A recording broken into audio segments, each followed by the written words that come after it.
হাই friends, বৰষুণ ধাৰাবাহিকখনৰ যোৱাটো খণ্ডত আপোনালোকে দেখিছে যে দেৱযানীক বিচাৰি অৰ্ণৱে হাবাথৰি খাই পৰিছিল।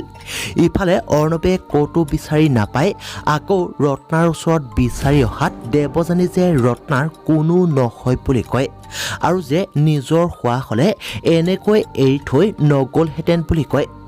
এতিয়া বাৰু অৰ্ণৱে দেৱযানীক বিচাৰি নাপালে পাগলৰ দৰে হৈ পৰিব নেকি? আৰু আনফালে অভিৰ হাতত অৰ্ণৱৰ কাপোৰ আৰু মাকে অৰ্ণৱৰ পচন্দৰ কেইটামান বস্তু বনাই অৰ্ণৱক দিবলৈ পঠাব আৰু যে দেৱযানীক অৰ্ণৱে সঁচাকৈ বিয়া কৰাইছিল নেকি বুলি অভিয়ে সঁচা কথাটো সুধিম বুলি মাকক ক'ব।